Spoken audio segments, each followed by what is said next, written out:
चलो ना, सबसे पहले एक वचन आपके बीच में मैं रख रहा हूं। जितने फेसबुक, यूट्यूब और जूम के लोग हैं, आप लोग देख सकते हैं।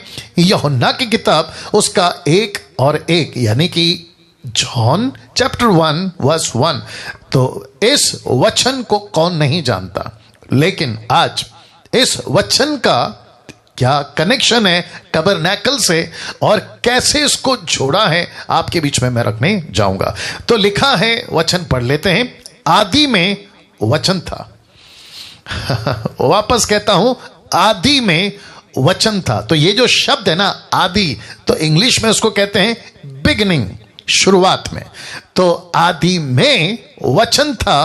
अब दूसरा पॉइंट, और वचन जो नीचे लिखा है परमेश्वर के साथ था और वचन परमेश्वर था। अब इंपॉर्टेंट क्या है, इसी का अगला लाइन जो कहता है उसी का दूसरा वचन। इंग्लिश और हिंदी मैं दोनों रखा हूं ताकि आपको बताता चलूं। लिखा है यही आदि में परमेश्वर के साथ था। इंग्लिश में the same was in the beginning with God. तो इसका मतलब है कि यही आदि में परमेश्वर के साथ था। तो इसका मतलब है क्या था आदि में परमेश्वर के साथ में? वचन। ओके, वापस आते हैं। आदि में वचन था, वचन परमेश्वर के साथ था और वचन परमेश्वर था। और वचन 2 कहता है यही कौन? वचन आदि में यही परमेश्वर के साथ था। इंग्लिश कहता है the same was in the beginning with God. परमेश्वर के साथ शुरू से अगर कोई था तो वो था परमेश्वर। From the beginning and the beginning लिखा है वचन ही था, वचन ही था। परमेश्वर की नजर में, परमेश्वर के पास में, परमेश्वर की सहन में अगर कोई था आदि से तो वह है वचन, वचन, वचन। अब इसी का कनेक्शन है वचन 14। बहुत ध्यान से देखिएगा। और मैं जानता हूं कि आप सभी जो हैं परमेश्वर के इस वचन से सीख रहे हैं। लिखा है ए पार्ट, याद रखो ए पार्ट, इसके टोटल 3 पार्ट है, ए बी सी। तो टोटल ए पार्ट 3 में ए पार्ट पहला, वचन देहधारी हुआ। आप लोग ने शायद नहीं पकड़ा तो वापस आता हूं। लिखा है, वापस रख देता हूं क्योंकि कनेक्शन बहुत जबरदस्त है और आपको यह समझना जरूरी है। लिखा है आदि में वचन था।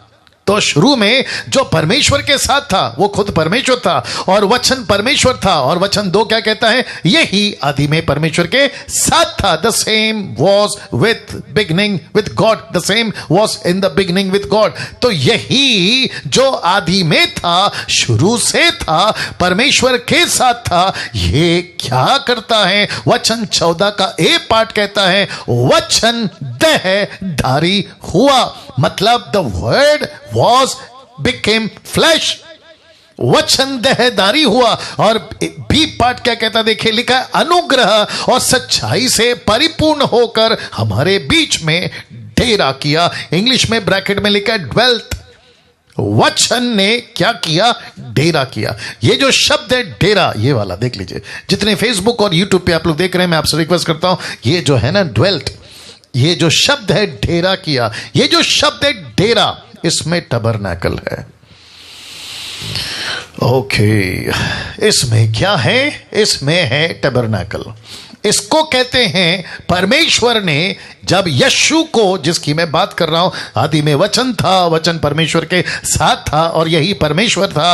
और लिखा है कि यही आदि में परमेश्वर के साथ था। इसको छोड़ किसी का जिक्र जॉन द बैप्टिस्ट ने नहीं किया। और वो कहता है कि यही वचन 14 कहता है, वापस रख देता हूं ए पार्ट, कहता है वचन देहधारी हुआ और अनुग्रह और सच्चाई से परिपूर्ण होकर हमारे बीच में क्या किया? डेरा किया, ड्वेल्ट, डेरा किया। अब ये जो शब्द है डेरा, मैं इसका ग्रीक ट्रांसलेशन आपके बीच में रख रहा हूं। मैं रिक्वेस्ट करता हूं कि प्लीज प्लीज प्लीज आप लोग मेरे साथ में बने रहें। और बहुत जरूरी है कि आप लोग इन बातों को सीखें, समझें, क्योंकि परमेश्वर मुझसे, आपसे अद्भुत बातें करने जा रहा है। तो मैं रिक्वेस्ट करता हूं कि मेरे साथ में बने रहें। नाउ 1 सेकंड और दीजिए please. Thank you Jesus. Wonderful God, hallelujah, worship you Jesus. या बहुत जरूरी है ये बातें। एक सेकंड दीजिए, बस एक सेकंड दीजिए। यूट्यूब पे कितने लोग हैं अभी? ओके, वंडरफुल, बहुत बढ़िया। Jesus Christ, thank you father, thank you lord. Okay, आ गया ना। वापस कहता हूं कि वचन क्या किया? डेरा किया। नाउ गेट रेडी, अपनी सीट बेल्ट बांधिए। लिखा है डेरा किया। ये जो शब्द है ना, डेरा किया, ड्वेल्ट, ये जो शब्द है ना, डेरा किया, इसका स्ट्रॉन्ग्स है 4637। इसको कहते हैं स्कैनिओ। इसका मतलब है, नीचे आप देख सकते हैं, मैंने गूगल से इसको लिया है, जिसको कहते हैं to have once tent dwell. A dwell was in a tent, in camp have many tabernacle. बाप रे, आपने देखा?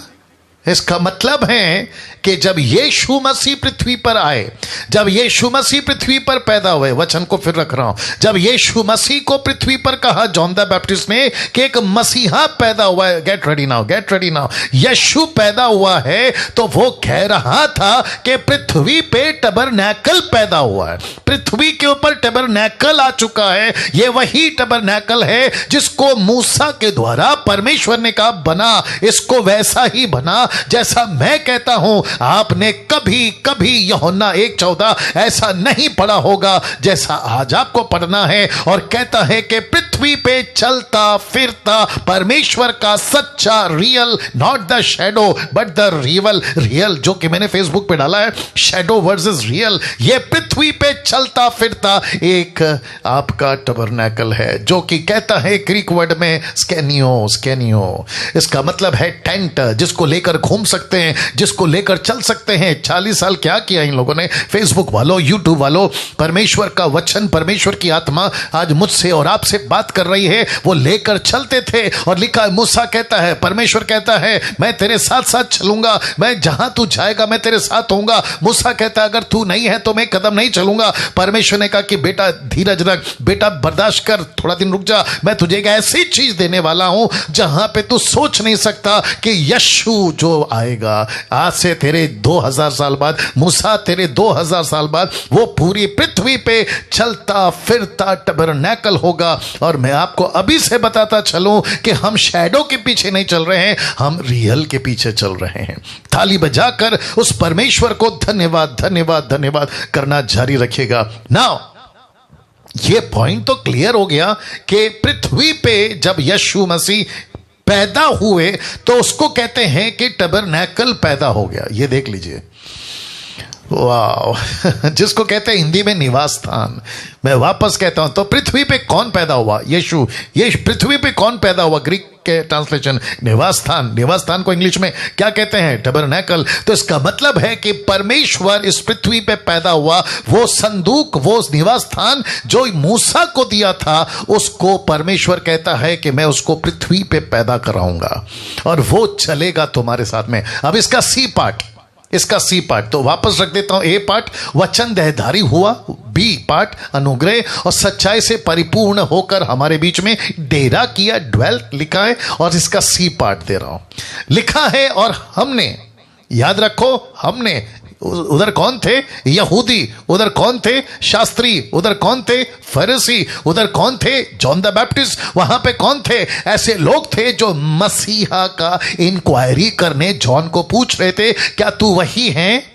अगर मसीह है तो हमको बता। तो उसने कहा कि जिसकी तुम खोज कर रहे हो, लिखा है और हमने उसकी ऐसी महिमा देखी जैसे पिता के इकलौते की महिमा। इसका मतलब क्या है? महिमा कब देखी? क्योंकि मिनिस्ट्री तो शुरू नहीं हुई, अभी तो सेवा शुरू नहीं हुई। महिमा कैसे देखी? वो कहता है कि ज्योतिष आए थे, तुमको बताए थे, आसमान में तारा दिखा था, तुमको बताए थे, फरिश्ता नीचे उतरा था, घड़ियों को बताए थे, मरियम से स्वर्गदूत मिला था, उसको बताए थे, एलिसबा को मिला था, उसको भी बताए थे। और एलिसबा पवित्र आत्मा से परिपूर्ण होकर मरियम को कहती है कि तेरे पेट का बच्चा धन्य है।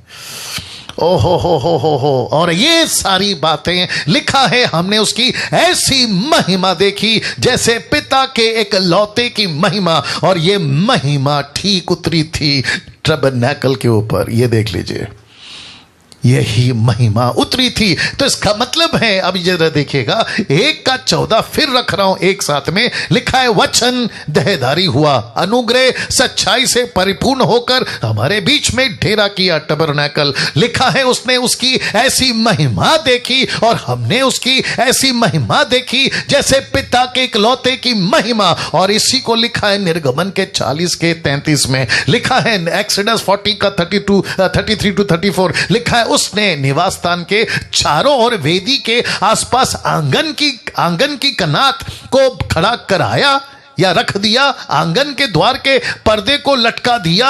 और इस प्रकार मूसा ने सब काम की, और इस काम को पूरा करके जैसे ही समाप्त किया, अब जरा देखिए, ब्लैक मैन स्पॉट किया, लिखा है तब वापस कहता हूं, लिखा है तब बादल मिलाप वाले तंबू पर छा गया, और यहोवा का तेज, यहोवा की रोशनी, यहोवा का महिमा, लिखा है निवास स्थान पर भर गया। तो मेरा प्रश्न है 14 और निर्गमन का 34, आपको नहीं लगता है कि एक ही कनेक्शन है? अब आप सोच के देखिए, परमेश्वर यहां पर क्या बताने की कोशिश कर रहा है। अच्छा, एक और कनेक्शन देता हूं, आप शायद नहीं समझोगे, डैनियल राज शायद नहीं समझेगा, लेकिन वहां के शास्त्री समझ गए, वहां के यहूदी समझ गए, वहां के जो लेके चल रहे थे ना मूसा की किताबें, वो समझ गए कि जॉन द बैप्टिस्ट बोल क्या रहा है, जॉन द बैप्टिस्ट बोल क्या रहा है। तो इसका मतलब है, इस महिमा को परमेश्वर 40 साल उतारता रहा और देखते रहे। उनको टक्कर के पता चल गया, जब पता चला कि पृथ्वी के ऊपर फिर से टबरनैकल आ गया है। पृथ्वी के ऊपर एक यीशु के रूप में एक टबरनैकल घूम रहा है, और हमने उसकी ऐसी महिमा देखी जैसे पिता के इकलौते की। तो मैं प्रश्न करूंगा, मैं उन सभी से प्रश्न करूंगा जो ये कहते हैं कि यीशु खुदा कैसे हो सकता है, how can be a Jesus God. तो मैं ऐसे लोगों को कहना चाहता हूं, फिर ये क्या है जो आपके स्क्रीन के ऊपर आप लोग देख रहे हैं? कैसे डिनाई कर सकते हैं कि यीशु मसीह परमेश्वर नहीं है? कैसे डिनाई कर सकते हैं?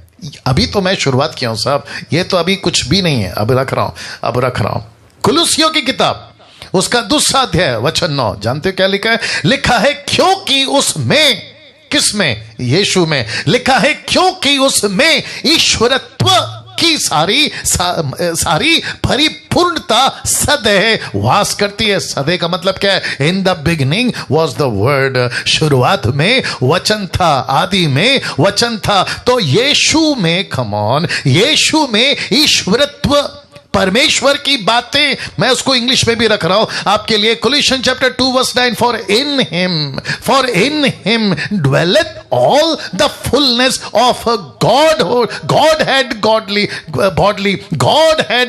bodily का मतलब है शरीर, bodily, Godhead bodily। Can you believe this?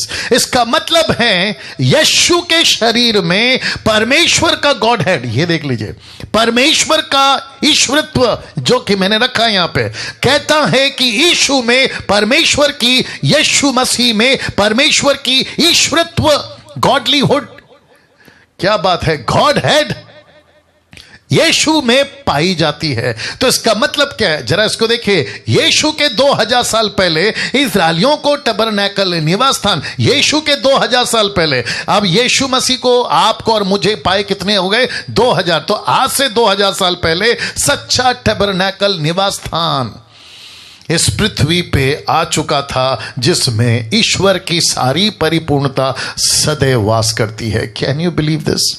ताली बजाकर परमेश्वर को धन्यवाद। फेसबुक और यूट्यूब वालों, आज का वचन बिल्कुल मिस नहीं करना। अगर जुड़ चुके हो तो बिल्कुल छोड़कर नहीं जाना, क्योंकि ये तो शुरुआत है जो कहता है कि यीशु मसीह में ईश्वरत्व की सारी परिपूर्णता सदैव वास करती है। और लिखा है फुलनेस ऑफ द गॉडहेड, परमेश्वर की सारी महिमा, परमेश्वर की सारी बातें उसके अंदर रहती है। तो यीशु के 2000 साल पहले इजराइलियों को पता था कि एक टैबरनैकल है जिसको कहते हैं निवास स्थान, और आज 2000 साल पहले, मतलब मेरे और आपके लिए, तो यीशु से 2000 और आज से 2000 साल, मैं रिपीट करता हूं, यीशु से 2000 साल और आज से 2000 साल सच्चा टैबरनैकल इस पृथ्वी पे चला फिरा 3.5 साल यीशु मसीह ने इस पृथ्वी पर काम किया। नाउ ये फोटो देख लीजिए प्लीज, ये फोटो देख लीजिए। आप इस फोटो को देखेंगे तो आपको मूसा का बनाया हुआ टैबरनैकल दिखेगा, और उस तरफ मैंने यीशु का फोटो का सहारा इसलिए लिया है ताकि मेरा मैसेज आपको मैं कन्वे कर सकूं। जरा इसको देखिएगा, ये जो मूसा ने बनाया उसको कहते हैं शैडो वर्सेस रियल। वो शैडो था साहब, वो परछाई थी, इसलिए लिखा है शैडो वर्सेस रियल टैबरनैकल। ये कहां लिखा है? हिब्रू चैप्टर 8 वर्स 5 आप देख सकते हैं, and shadow of heavenly things. तो इसका मतलब है कि यीशु मसीह रियल हैं, और जो मूसा को दिया था वो क्या था? जोर से बोल दीजिए, वो शैडो था। तो इसका मतलब है, जब मैं इसको कंक्लूड करूंगा तो मैं आपके पास में आऊंगा। इसका मतलब है 2000 साल पहले यीशु के क्या चलता था? टैबरनैकल। लेकिन क्या था? शैडो। लेकिन आज से 2000 साल क्या चला था? सच्चा टैबरनैकल। क्या बात है। और इसने लिखा है शैडो वर्सेस रियल टैबरनैकल। तो इसका मतलब है आप और मैं एक ऐसे परमेश्वर को मानते, अपनी पीठ थपथपा लो, खुद को शाबाशी दे लो, खुद को दे दो, क्योंकि आप एक ऐसे परमेश्वर को जानते हो, मानते हो, जो सच्चा है, जो महान है, और किसी प्रकार का लकड़ी पत्थर पेड़ पौधा नहीं है। ये सच्चा है जिसने सब कुछ को बनाया है, जिसने सब कुछ को बनाया है। नाउ अब इसको देखिए, अब इसको देखिएगा। Thank you Lord. कुलुसियो उसका दूसरा अध्याय वचन 2 से लेकर 3 तक लिखा है, ताकि उनके मनों में शांति हो और वे प्रेम से आपस में गठे रहें, और वे पूरी समझ का सारा धन प्राप्त करें। किसका? समझ का। किसकी बातें कर रहा है? यीशु की। बहुत ध्यान से सुनेगा, लिखा है और वे पूरी समझ का सारा धन प्राप्त करें। यहूदियों से जो कन्वर्ट हुए थे, पतरस माफ करे पौलुस उनकी बात कर रहा है। जो यहूदियों को जानते थे, अन्य जाति जो यीशु में आ चुके थे, ये उनकी बात कर रहा है। कह रहा है कि तुमको यीशु का, किसका? यीशु का सारा धन, किसका? समझ का प्राप्त करना है। अब इसको देखो, मुझे नहीं पता कि आपने कभी इसको पढ़ा कि नहीं पढ़ा। लिखा है परमेश्वर पिता के भेद को, अर्थात मसीह को पहचान लो। तो यीशु कौन है? परमेश्वर का भेद है। अरे बाप रे, ये क्या था? टैबरनैकल, शैडो। यीशु क्या था? रियल। तो परमेश्वर का दास पौलुस क्या कहता है? जिस यीशु को तुम जानते हो वो परमेश्वर का भेद है। He was the mystery of the God of Jehovah। इसका मतलब है कि यीशु को जिसको हम मानते हैं, यीशु जिसको हम जानते हैं, इसको परमेश्वर ने आदि से रखा था। और वचन 14 कहता है कि उसने पृथ्वी पे अपना भेद को पैदा कराया। बाप रे बाप रे बाप रे बाप रे। जरा सोच के देखिए, वापस से रख रहा हूं, परमेश्वर पिता के भेद को अर्थात मसीह को पहचान ले, जिसमें बुद्धि और ज्ञान से सारे भंडार छिपे हैं, जिसमें बुद्धि और ज्ञान से सारे भंडार छिपे हैं। तो इसका मतलब है कि यीशु मसीह में भंडार है ज्ञान का। यीशु की एक एक बात यहूदियों से कनेक्ट है। यीशु की एक एक एग्जाम्पल्स ओल्ड टेस्टमेंट का भंडार है। तो इसका मतलब है, अब जरा ध्यान से सुनना, इसलिए मैं शुरू में बोला था जब जेनेसिस की किताब की स्टडी कर रहा था कि आपके लिए बाइबल मानो ऐसा ओपन हो गया है, क्योंकि आपको बहुत सारी बातों का खुलासा हो रहा है। अब मैं समझता कि उस कड़ी में ये भी एक टॉपिक आ गया, अब आप इसको समझ गए तो मैं समझता हूं कि 90% आप बाइबल को समझ जाओगे। तो लिखा है परमेश्वर पिता का भेद अर्थात यीशु मसीह। तो परमेश्वर ने यीशु को रखा था, बचा के रखा था 4000 साल तक। लूसीफर को कहा करूंगा एक ऐसा पैदा करूंगा, तू मनुष्य को मुझसे दूर कर रहा है, एक ऐसा पद पैदा करूंगा जो उनको मेरे नजदीक लेकर आएगा। इसलिए तो लिखा है ना कि यीशु मसीह क्या बना? मीडिएटर। बताए थे कि नहीं बताए थे? यीशु क्या बना? बिछुआई, मीडिएटर। यीशु क्या बना? सच्चा पश्चाताप। और जिसके चलते उसने अपने लोगों को अपनी तरफ खींचा। और इसलिए तो लिखा मेरी भेड़ मेरी आवाज पहचानती है, मेरी भेड़ मेरी आवाज को सुनती है और वो मेरे पास आती है। तो वापस कहता हूं, ये जब मैं स्लाइड तैयार कर रहा था मेरे खुद के होश उड़े हुए थे। मैंने बोला प्रभु मैं 28 साल से बाइबल को पढ़ रहा हूं, लेकिन कुलुसियों 2 का 2 से 3 तक मैंने कभी ध्यान ही नहीं दिया। ऐसा भेद परमेश्वर पिता के भेद को अर्थात यीशु मसीह को पहचान ले। मेरी बहुत तमन्ना है पंजाब के लोगों, महाराष्ट्र के लोगों, आप नेपाल के लोगों, पाकिस्तान के लोगों, बंगाल के लोगों, आप अफ्रीका के लोगों, अमेरिका के लोगों, न जाने कहां कहां से आप लोग मुझे सुनते हैं। मैं उन सभी को कहना चाहता हूं परमेश्वर के भेद को पहचान लो, परमेश्वर के भेद को पहचान लो। ये भेद बहुत महंगा है, ये भेद बहुत सच्चा है, ये भेद बहुत रियल है और हम सभी को मुफ्त में मिल रहा है। इसको पहचान लो, इसको पहचान लो ना।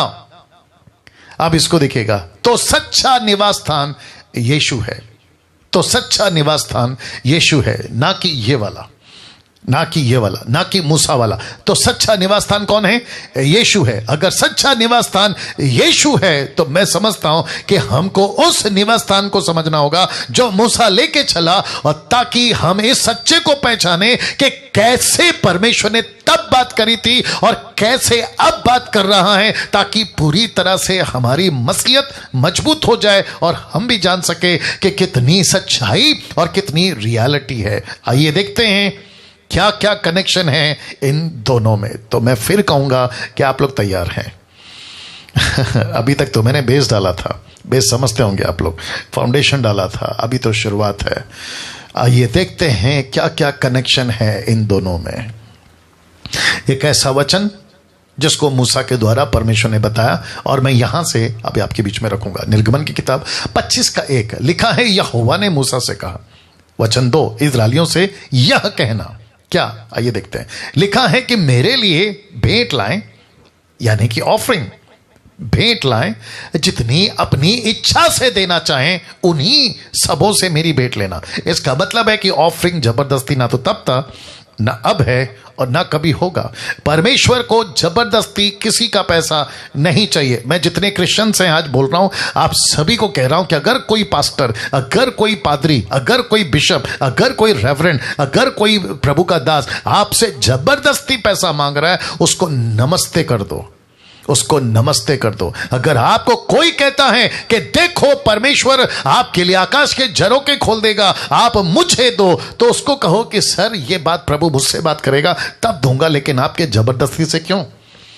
किसी के जबरदस्ती से पैसा ना तो तब दिया गया था, ना अब दिया जाता है और ना कभी दिया जाएगा। तो मैं इसके सख्त खिलाफ हूं, क्योंकि बहुत सारे लोग लूटे जा रहे हैं, बहुत सारे लोगों को लूटा जा रहा है। परमेश्वर का नाम दिखाकर, परमेश्वर यीशु मसीह का ब्रांड बनाकर, यीशु का फोटो लगा दो तेल बिक जाता है, यीशु का फोटो लगा दो पानी बिक जाता है, यीशु का नाम रखो रुमाल बिक जाता है। और आपको पता है अभिषेक और अनॉइंटिंग को और पवित्र आत्मा को इतना सस्ता बना दिया है कि 10-10 हजार में इनकी प्रार्थना बिकती है। तो मैं वापस कहता हूं, खूब डांट लगाकर कहता हूं कि परमेश्वर ना तो तब जबरदस्ती चाहता था किसी का, ना अब जबरदस्ती चाहता है। तो लिखा है, यहोवा ने मूसा से कहा, इस्राएलियों से कहना कि मेरे लिए भेंट लाए, जितनी अपनी इच्छा से देना चाहे उन्हीं सबों से मेरी भेंट लेना, किसी से जबरदस्ती नहीं लेना। अब इसको देखो, लिखा है जिन वस्तुओं की भेंट उनसे लेनी है वे ये हैं, वे ये हैं, अर्थात सोना,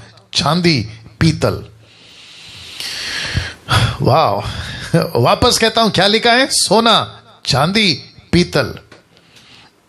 सबसे इंपॉर्टेंट जो टबरनैकल में यूज होता था, एक ऐसी चीज के साथ में, मैं उसको रखूंगा अभी, उसके ऊपर या उसके द्वारा ये परमेश्वर का टबरनैकल बना, जिसको कहते हैं सोना, फिर कहते हैं चांदी और फिर कहते हैं पीतल। अब आप इसका वैल्यू कहां से आ रहा है? ऊपर से सीधा नीचे।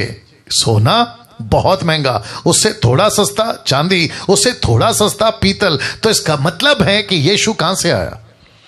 ऊपर से। तो नीचे की तरफ आ रहा है, नीचे की तरफ आ रहा है। तो सोना, चांदी, पीतल। वचन 4 लिखा है नीले, फिर लिखा है बेचैनी, और फिर लिखा है लाल का रंग, फिर लिखा है सूक्ष्म सनी का कपड़ा, और फिर लिखा है बकरी का बाल। तो इसका मतलब है अब इसमें से 1 घंटा मेरे पास अभी बचा है, मैं सब कुछ नहीं सिखाऊंगा, लेकिन मैंने जैसे वादा किया है एक ऐसा दिन तय करूंगा उसमें टोटल कट टू कट टैबरनैकल का टीचिंग आपको दूंगा। लेकिन आज बहुत मसाला है, ये भी नहीं चूकना। तो नीले, बेचैनी और लाल रंग का कपड़ा और सूक्ष्म सन्नी का कपड़ा और बकरी का बाल, लाल रंग से रंगी हुई मेढ़ों की खालें, सुयुसों के खालें, बाबुल की लकड़ी। कौन सी लकड़ी?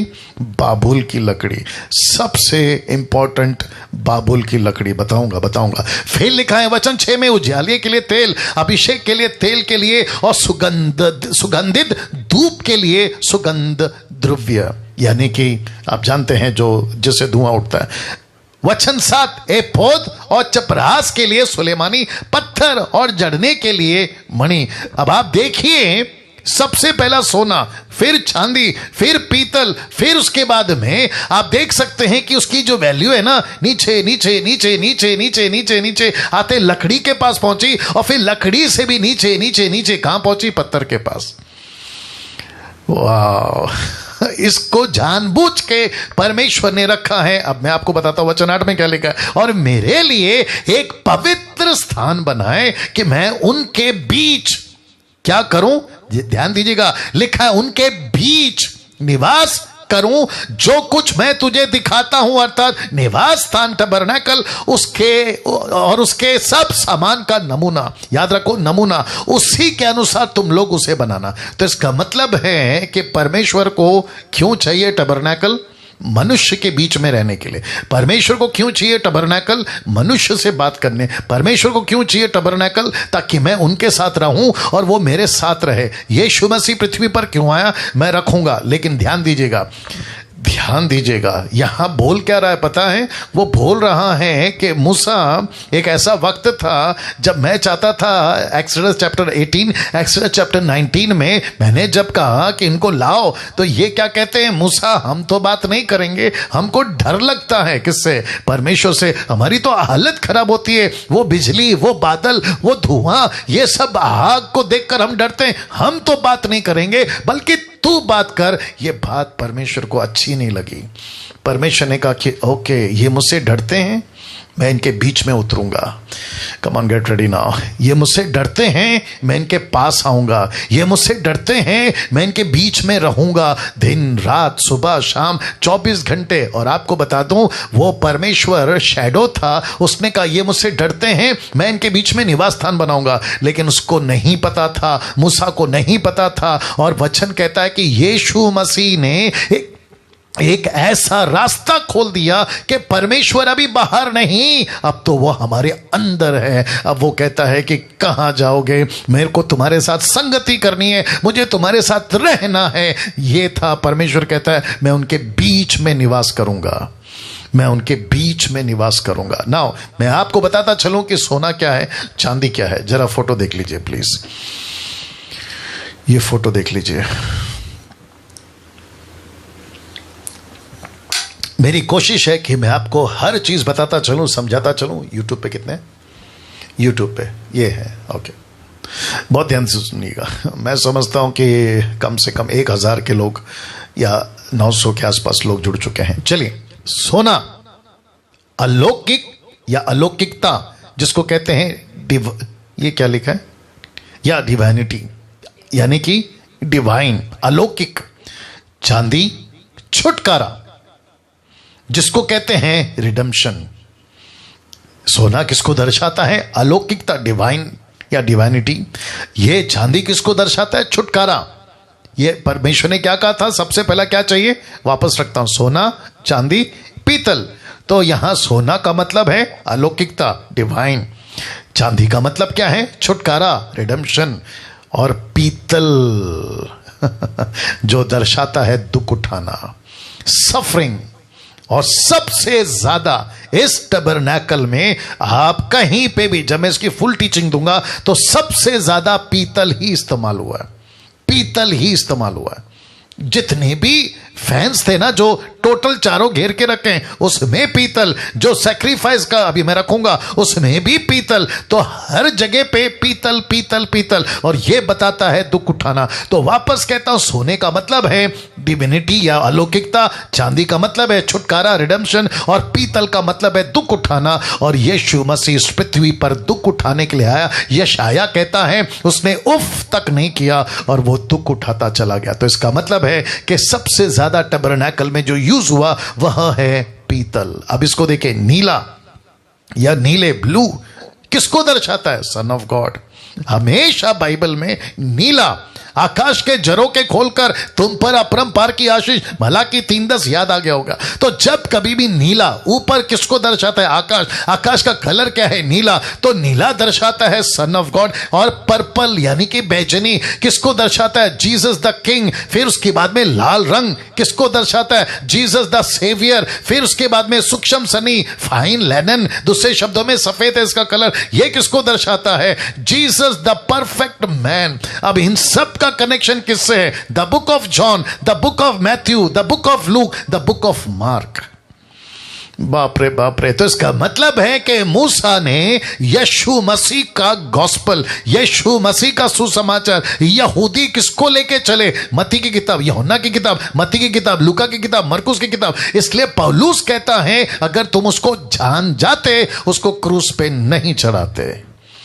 दिक्कत की यही बात है कि यहूदी यीशु को नहीं जाने। दुख की बात क्या है पता है? अभी तक नहीं जाने, अभी तक। This is the saddest part. अभी तक, दूसरे शब्दों में क्या कहते हैं? मसीहा अभी तक नहीं आया। मसीहा आएगा, लेकिन उनको कौन बताए कि मसीहा आ चुका है, यीशु पैदा हो चुका है? तो वापस कहता हूं कि नीला जिसका मतलब है सन ऑफ गॉड, बैजनी पर्पल जीसस द किंग, और लाल रंग जिसका मतलब है जीसस द सेवियर, और सक्षम सुनी इसका मतलब है फाइन लेनन जिसका सफेद कलर है, और वो है the perfect man, Jesus the perfect man.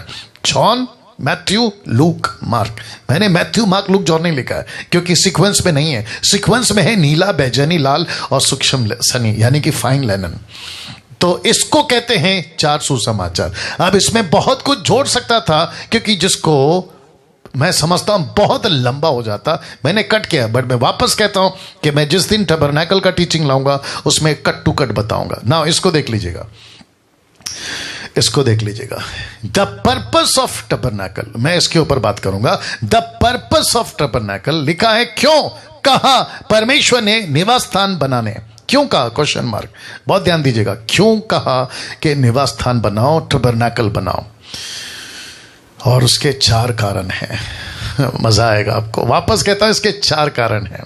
सबसे पहला फोटो देख लीजिए। इजरायली परमेश्वर को नहीं जानते थे क्योंकि 430 साल की गुलामी में उनको सब पता था कि यहां की देवी देवता क्या है, उनको सब पता था कि गुलामी क्या है, उनको सब पता था कि टॉर्चर क्या है, लेकिन उनको 430 साल में परमेश्वर की पहचान नहीं थी, जिसको कहते हैं एलोहिम, जिसको कहते हैं आदोनाई, जिसको कहते हैं यहोवा। नहीं जानते थे। दूसरा कारण, अविश्वासी देश से निकल कर आए थे क्योंकि वहां का कल्चर, वहां का मूर्ति पूजा और वहां की बहुत सारी ऐसी बातें इनके अंदर घुस चुकी थी, और जिसके चलते परमेश्वर ने कहा कि इनके बीच में टबरनैकल बनाकर इनको पवित्र करूंगा। क्यों?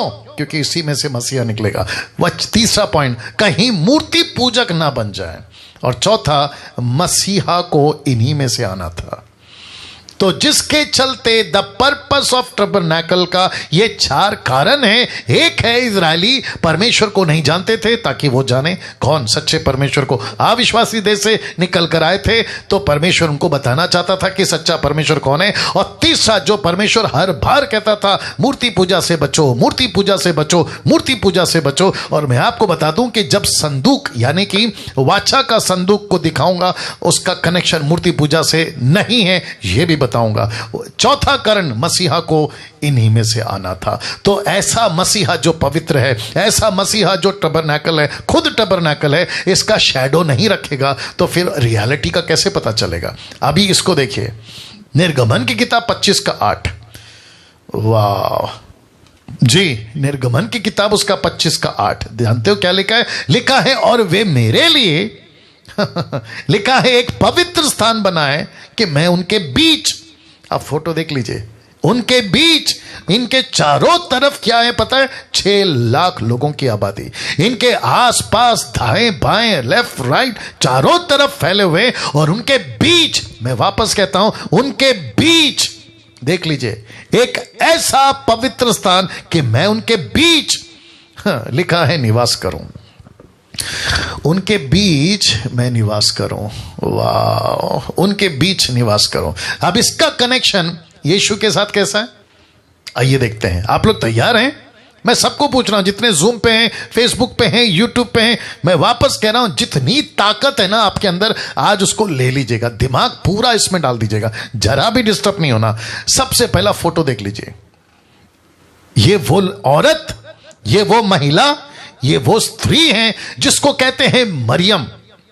लिखा है मत्ती 1:23 कि देखो एक कुंवारी गर्भवती होगी, एक पुत्र जनेगी, उसका नाम, कोई बता सकता है क्या रखा जाएगा? लिखा है उसका नाम इमानुएल रखा जाएगा, जिसका अर्थ यहां है कि परमेश्वर हमारे साथ, परमेश्वर हमारे साथ।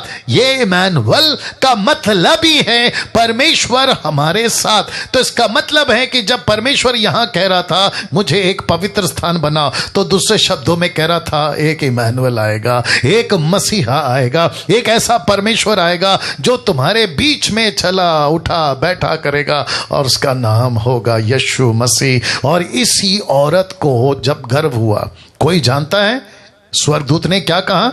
उसका नाम रखना यीशु। इस औरत से कहा तेरे पेट में जो बच्चा है, ये वही बच्चा है जिसको 600 साल पहले यशाया नबी ने भविष्यवाणी करी थी कि तेरे पेट में एक बच्चा आएगा। ये वही औरत है, ये वही बच्चे का जिक्र कर रहा हूं जिसको कहते हैं यीशु। अब मेरा प्रश्न है मुसलमानों, मेरा प्रश्न है सनातन धर्म वालों, मेरा प्रश्न है यहूदी वालों, मेरा प्रश्न है बुद्धिस्ट वालों, मेरा प्रश्न है जो नास्तिक हैं, जो नहीं मानते ईश्वर को, ये इतनी डिटेल कैसे कोई दे सकता है? ये इतनी सच्चाई से कैसे कोई बता सकता है? यीशु के बारे में यही है, यही था और यही रहेगा, और इसका नाम है यीशु। ताली बजाकर वाह, सी दैट, क्या गजब का परमेश्वर है हमारा। नाउ इसको देखिए, मैं वक्त का भी ख्याल रखूंगा। इसको देखिए, आप देख सकते हैं संदूक उठाया गया है, और संदूक को उठाने वाले लेवी के गोत्र के हैं। याद रखो कौन से गोत्र के? लेवी के गोत्र के हैं। और ये ऐसे लोग हैं जिनको कहते हैं याजक, ये ऐसे लोग हैं जिनको कहा सेवा करना है, और इनको छोड़ किसी को संदूक उठाने की इजाजत नहीं थी, और इनसे कहा था दूरी बना के चलो। तो आप देख सकते हैं गोत्र गोत्र के हिसाब से, ट्राइब ट्राइब के हिसाब से इन सब की अपनी अपनी ग्रुप चल रही है। और तब लिखा है यहोशू 3:3, the book of Joshua chapter 3:3 में लिखा है कि प्रजा के लोगों को यह आज्ञा दे। कौन सी आज्ञा? बहुत ध्यान से सुनिएगा, कि प्रजा के लोगों को यह आज्ञा दे कि जब तुमको अपने परमेश्वर यहोवा का वाचा का संदूक और उसे उठाए हुए लेवी याजक भी देख पड़े, याद आ गया लेवी याजक, तब अपने स्थान से कूच करके उसके पीछे पीछे चलना। किसके पीछे पीछे चलना? इस संदूक के पीछे पीछे चलना। इसका मतलब क्या? ये वही लोग हैं जिसने कहा था कि हमको परमेश्वर से डर लगता है, हमको परमेश्वर से बात नहीं करना है, मूसा तुम ही बात करो। ये बात परमेश्वर को अच्छी नहीं लगी, बोला अब मैं ऐसा करूंगा कि मैं इनको अपने पीछे चलाऊंगा, ऐसा करूंगा कि मैं इनके बीच में रहूंगा। और यही चीज यीशु ने करा। यीशु ने कहा मेरे पीछे चले आ, पतरस मेरे पीछे चले आ, भीड़ को कहा मेरे पीछे चले आ। उस लड़के से कहा जो कह रहा था कि मैं अपने घर वाले को टाटा करके आता हूं, लूका की किताब 9:62 में यीशु ने कहा उनको अपना देख लेने, लेकिन तू मेरे पीछे आ।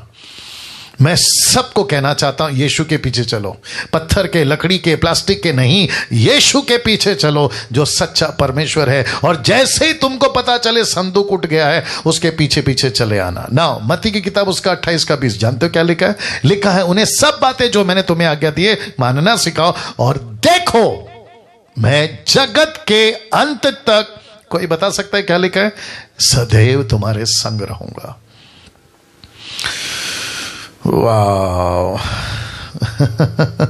मैं तुम्हारे संग रहूंगा। इसका मतलब क्या है? यीशु कहता है, परमेश्वर कहता है, मैं तुम्हारे साथ साथ रहूंगा। कब और किसके? फिर कहता हूं सबके नहीं, किसके? जो उसके साथ चलता है। किसके? जो उसकी आज्ञा पालन करता है। किसके? जो उसके ग्रेट कमीशन को पूरा करता है। कहता है मैं तुम्हारे संग संग रहूंगा, मैं तुम्हारे संग रहूंगा।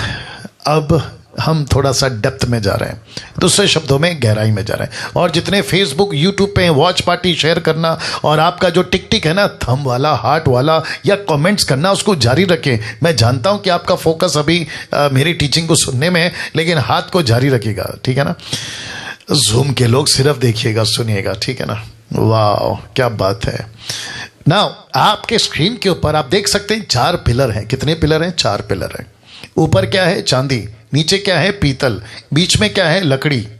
अब क्योंकि मेरे पास में मुझे यही मिला, और बिल्कुल इस तरफ आप देख सकते हैं, जो फेसबुक और यूट्यूब वाले, आप ये देख सकते हैं कि पूरा का पूरा टबरनैकल निवास स्थान का एक पैटर्न है। लेकिन ये जो है ना, ये वाला, ये है, ये जिसको कहते हैं कैसे बताऊं, ये 4 पिलर जिसमें ब्लू है, और साथ ही साथ में जो अलग से 4 पिलर, मैं उसकी बात नहीं कर रहा हूँ, जो टबरनैकल के साथ में 4 पिलर, ये जो पर्पल में आप देख रहे हैं, समीक्षा क्या नाम है, निर्जला जी, आपको दिख रहा है ये पर्पल वाला, ये 4 टुकड़ा, ये जो 4 पिलर है ना, ओके, ये जो बड़ा सा है उसको देख लीजिए आप लोग, कोई इशू नहीं। वापस आता हूं, जितने फेसबुक और यूट्यूब पे हैं आपको तो ये दिख रहा होगा, ये वाला, ठीक है ना, ओके। साथ ही साथ इसको देख लीजिए, ये है टबरनैकल का गेट। इसमें से याजक घुसता है, इसमें से सैक्रिफाइस का लैम्ब घुसता है, इसमें से परमेश्वर का महायाजक घुसता है, और इसी में से सब कुछ यहीं से जाता है। तो वापस कहता हूं, देख लीजिएगा, ये है 4 पिलर, और इसी के पर्दे को हटाकर अंदर जाते हैं। ऊपर है चांदी, नीचे है पीतल, और बीच में है लकड़ी, और साथ में जो रस्सी है ना, जिसको बकरी के बाल से रस्सी बनाकर उसको टाइट खींचा जाता है। मैं जब इसकी डिटेल में आऊंगा तब बताऊंगा, लेकिन अभी नहीं घुस सकता हूं क्योंकि बहुत टाइम जाएगा इसके अंदर। तो ऊपर जो चांदी है आपको बता चुका हूं, रिडेम्पशन, छुटकारा। पीतल क्या है? दुख उठाने वाला। बकरी के बाल की रस्सी क्या है? यीशु मसीह को दर्शाता है। और लकड़ी भी किसको दर्शाता है? यीशु मसीह को। तो टबरनैकल का एक एक टुकड़े में आपका यीशु बसा हुआ है। ताली हो जाए, आपका यीशु बसा हुआ है। तो सबसे पहले गेट की बात करते हैं, टबरनैकल गेट। जैसे ही आप ये गेट से अंदर घुसते हो, जरा देख लीजिए क्या लिखा है, जैसे ही इस गेट से जाओगे तो आपको मृत्यु दिखाई देगी। मृत्यु, मौत। जैसे ही घुसोगे आपको मौत दिखाई देगी। उन दिनों की बात कर रहा हूं, उन दिनों की बात कर रहा हूं। तो जो कोई जाता था इस गेट से, तो जाते ही उसको मौतें दिखती थी। किसकी? सैक्रिफाइस, बलिदान, बलिदान।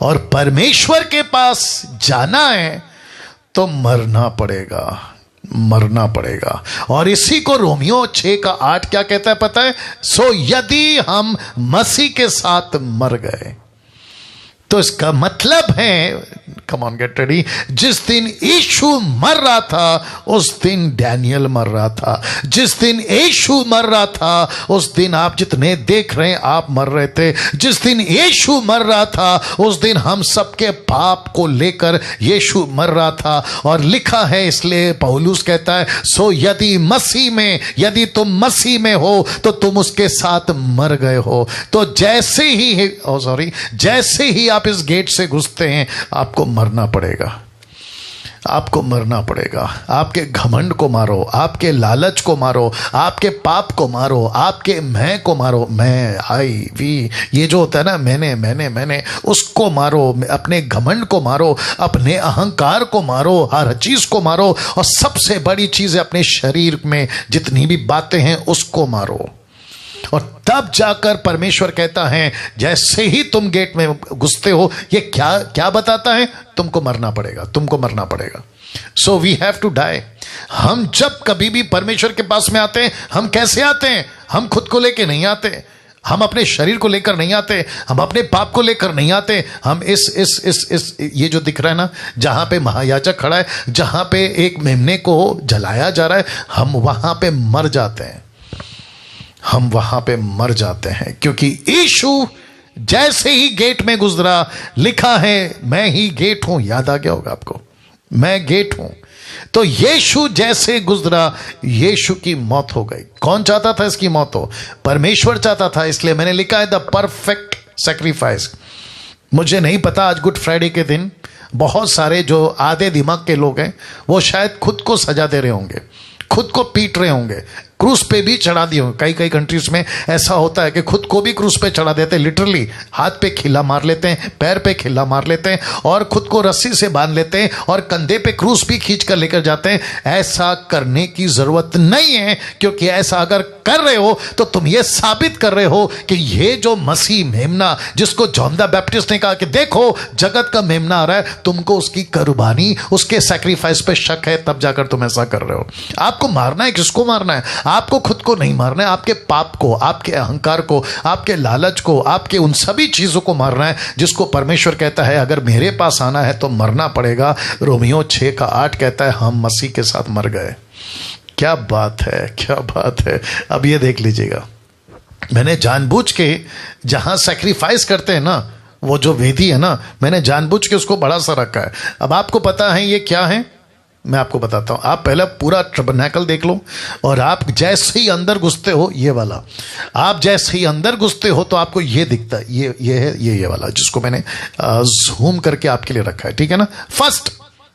और साथ ही साथ इस पे क्या होता है? सैक्रिफाइस। आइए वचन पढ़ते हैं, निर्गमन की किताब उसका 27 का 1 से 2 तक में लिखा है, फिर वेदी को लकड़ी आ गया, ठीक है ना, लिखा है वेदी को बाबूल की लकड़ी, लिखा है 5 हाथ लंबी और 5 हाथ चौड़ी बनवाना। फिर लिखा है वेदी चकोर हो, मतलब एक जैसा उसका आकार हो। चकोर, चकोर को इंग्लिश में क्या कहते हैं? ट्रायंगल? नहीं, ट्रायंगल तो अलग है। एनीवे, हाँ, स्क्वायर। ओके, मिल गया। लिखा है 5 हाथ लंबी 5 हाथ चौड़ी बनवाना, वेदी चकोर हो और उसकी ऊंचाई 3 हाथ की हो। अब इसको देखो, और उसके चारों कोनों पर 4 सिंह। उसके चारों कोनों पे, मैं फोटो फिर रख रहा हूं, उसके चारों कोनों पे ये 4 सिंह। एक मेमने को कितने सिंह होते हैं? 2, लेकिन यहां पे 4 क्यों? तो इसका मतलब है जो यहां मर रहा है ना, वो ज्यादा पावरफुल है। तो यीशु मसीह कौन है? ज्यादा पावरफुल है। जिस ताकत को 2 सिंह बताते हैं, यीशु कहता है मेरी ताकत उस मेमने से ज्यादा है, क्योंकि 2 सिंह वाला, कम ऑन गेट रेडी, 2 सिंह वाला तुम्हारे पापों को माफ नहीं कर पाएगा। ये 4 सिंह वाला, जिसको कहते हैं डबल ग्रेस, जिसको कहते हैं दुगना आशीष, जिसको कहते हैं दुगना अनुग्रह, जिसको कहते हैं ज्यादा अनुग्रह, अगर वो बकरी वाला 2 सिंह लगाते तो फिर दूसरे बकरी में और यीशु जो मेमना बना उसमें फर्क क्या रहेगा? तब जाकर लिखा है कि 4 Singh, 4 Singh. Can you believe this? एक एक लाइन, एक एक चीज का मकसद है। अब इसको देखो, लिखा है उसके चारों कोनों पर 4 सिंह बनवाना। अब इसको देखे, और उसे और वे उस समेत एक ही टुकड़े का हो, मतलब वो चारों सिंह या जो भी है ना, एक ही टुकड़े का होना चाहिए, और उसे पीतल से मड़वाना। मतलब लकड़ी को आपको क्या करना है? पीतल से मड़वाना है। तो इसका मतलब है, अभी वापस आता है, बहुत ध्यान दीजिएगा, ये क्या दर्शाता है? यीशु को। पीतल क्या दर्शाता है? दुख को। लकड़ी किसको दर्शाता है? यीशु को। बाबुल की लकड़ी क्यों? क्योंकि मिडिल ईस्ट में सबसे स्ट्रांग, अगर जो टिकाऊ लकड़ी है, मैं रखूंगा, उसको भी रखूंगा, अगर सबसे स्ट्रांग जो ज्यादा कई सालों तक चलती है, वो कौन सी लकड़ी है? बाबुल की लकड़ी है। और कहता है लकड़ी के ऊपर पीतल चढ़ाना। पीतल, ये देख लो, पीतल, ब्रास, लकड़ी के ऊपर पीतल जलाना। तो इसका मतलब है दुख उठा कर आपका मेमना, यानी 4 सिंह वाला यीशु मसीह अपने खुद के बलिदान को देगा। वाह। अब वापस से इस गेट को देख लीजिएगा प्लीज। ये आंकड़ा है वहां का, इस गेट को देख लीजिएगा। ये गेट कौन है? ये गेट कौन है? यूहन्ना 10:7 कहता है, तब यीशु ने उनसे फिर कहा, मैं तुमसे सच सच कहता हूं कि भेड़ों का द्वार मैं हूं। ये गेट का द्वार, ये गेट कौन है? यीशु। यीशु ने जैसे ही कहा कि इस भेड़ों का द्वार मैं हूं, आपको पता है शास्त्री फरीसी चिढ़ गए, क्योंकि उनको पता था कि यीशु खुद को टबरनैकल का गेट बोल रहा है। तो जैसे ही यीशु ने कहा मैं यहूदियों का, मैं तुम्हारे टबरनैकल का, मैं तुम्हारे भेड़ों का द्वार हूं, उनको आ गई चिढ़।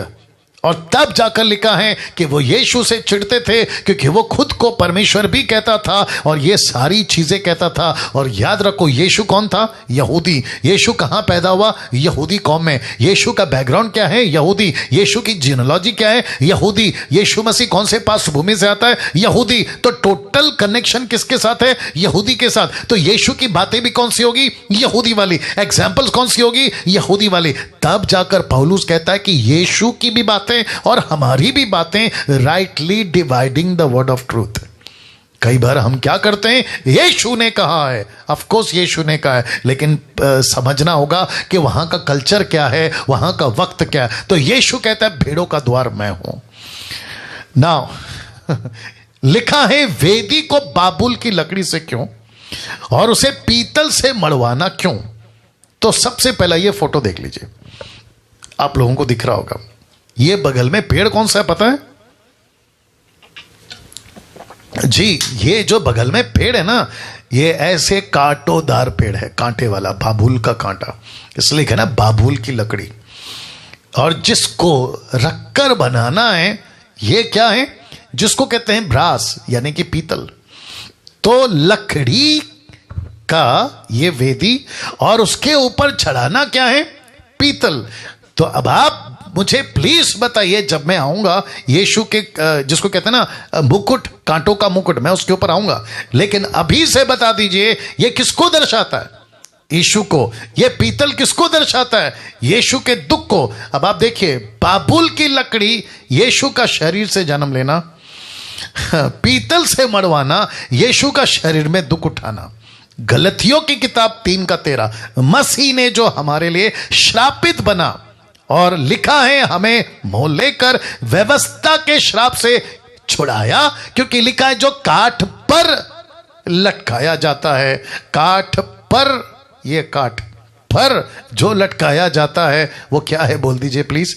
श्रापित है, श्रापित है।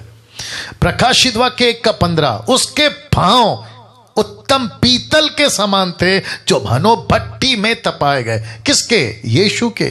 प्रकाशित वाक्य में बात हो रही है। तो इसका मतलब है कि यहां पे जो सैक्रिफाइस होता था, यहां पे वो किसको दर्शा रहा है? अभी यीशु को। यीशु क्या बना? 100% मनुष्य, लकड़ी। यीशु ने क्या किया? शरीर में आके दुख उठाया। कैसा दुख उठाया? उफ तक नहीं किया, उफ तक नहीं किया। और कुछ मूर्ख लोग कहते हैं कि इसका, ये अगर ईसाइयों का परमेश्वर है, अगर क्रिश्चियन का परमेश्वर है, ये कैसा भगवान है जो खुद ही मार खा रहा है, उफ तक नहीं कर रहा है, खुद को नहीं बचा सकता तो दूसरों को क्या बचाएगा? मूर्खों, जरा बात तो समझो कि यीशु ने ये सब क्यों किया। वो इसलिए किया कि तुम्हारे पाप माफ हो जाए।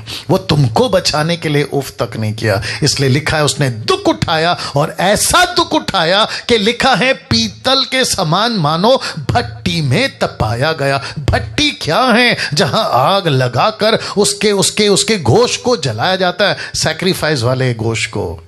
ऐसा भट्टी में तपाया गया, मानो पीतल के समान। Can you believe this? सोच के देखिए। अब इसको देखिए, निर्गमन की किताब उसका 30 का 18, एक्सोडस 30:18, आपके बीच में मैं इसको समझा देता हूं। अब जैसे ये खत्म होता है तो उसके बाद में आपको जैसे ये सैक्रिफाइस या ये चीजें या ये सर्विस खत्म होता है, आपके बीच में आ जाता है ये। मेरे पास में वक्त को देखना होगा प्लीज, लेकिन आप लोग एंजॉय करिएगा, ठीक है ना? ये क्या है? इसको कहते हैं, आपके बीच में वचन रख देता हूं, धोने के लिए फिर पीतल आ गया। याद रखो, फिर पीतल आ गया। धोने के लिए पीतल की एक होदी और उसका पाया पीतल का बनाना और उसे मिलाप वाले तंबू और वेदी के बीच में रखकर उसमें जल भर देना। तो मिलाप वाला तंबू और वेदी कौन सा, जहां अभी अभी सैक्रिफाइस हुआ है। तो याजक जो ये करता है, महायाजक याजक ये जो करता है, उसको अपने हाथ धोने होते हैं, उसको अपने पैर धोने होते हैं। किससे? पानी से। अब इसका कनेक्शन मैं आपके बीच में रख रहा हूं। कौन है ये होदी जिसको कहते हैं लेवर? ये कौन है? Question mark. ये कौन है? इफिसियो 5:26। आई विश के मेरे पास और टाइम होता, देखते हैं क्या होता है। इफिसियो 5:26 कहता है, उसको वचन के द्वारा जल से स्नान से शुद्ध करके पवित्र बनाए। तो इसका मतलब है कि जो मेमना यहां, जरा रुको रुको रुको रुको रुको रुको, जो मेमना यहां बलिदान हुआ, उसने ऐसी कीमत चुकाई कि जो व्यक्ति पापी हो गए थे, जिसके पैर गंदे हो गए थे, जिसके हाथ गंदे हो गए थे, जिसका जीवन गंदा हो गया था, परमेश्वर कहता है मैं ऐसा पानी लाऊंगा, मैं ऐसा वचन लाऊंगा। लिखा है मैं कलीसिया को ऐसा वचन दूंगा, लिखा है कि वो अपने आप को शुद्ध कर पाएंगे। तो इसका मतलब है कि मुझे और आपको परमेश्वर के वचन से प्रतिदिन प्रतिदिन प्रतिदिन शुद्ध रखना है। वाह, क्या बात है, क्या कनेक्शन है। देखिए प्लीज ट्राई टू अंडरस्टैंड। उस वक्त नहीं समझा क्योंकि शैडो था, अभी समझ सकते हैं क्योंकि रियल है। मैं फिर कहता हूं, परमेश्वर का वचन जितना, इसलिए तो लिखा ना कुलुस्सियों 3:16 में, जितना हो सकता है अपने आप को वचन से भरो। मैंने क्यों कहा था डीटी के लोगों, आप लोगों से, कि प्रतिदिन 30 से 35 से 40 चैप्टर्स आपको पढ़ने हैं। पता है क्यों? आपका स्पिरिट, आपका रूह, आपका बुद्धि, आपकी सोच, आपका ताकत, आपकी मेंटालिटी, आपका दिनचर्या का जीवन को मजबूती मिलती है इस वचन से। मजबूती मिलती है इस वचन से, मजबूती मिलती है इस वचन से। और वचन क्या करता है? आपकी उन्नति करता है। वचन क्या करता है? आपको एजुकेट करता है। वचन क्या करता है? आपको ज्ञानी बनाता है। वचन क्या करता है? आपको साधारण से असाधारण, नेचुरल से सुपर नेचुरल बनाता है। कौन? वचन। नॉट जिब्रिश, नॉट अन्य भाषा, वचन। वाह, अभी तक कैसा लग रहा है? मैं जानता हूं अभी तो बहुत बाकी है। मैं दे रहा हूं नाउ।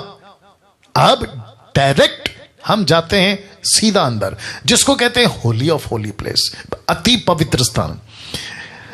जरा देखिए क्या लिखा है निर्गमन 25:10। बाबूल की लकड़ी का एक संदूक बनाया जाए। अब यहां पे लकड़ी फिर आ गई। कौन सी लकड़ी? मैं रखूंगा मैं रखूंगा। बाबूल की लकड़ी का एक संदूक बनाया जाए।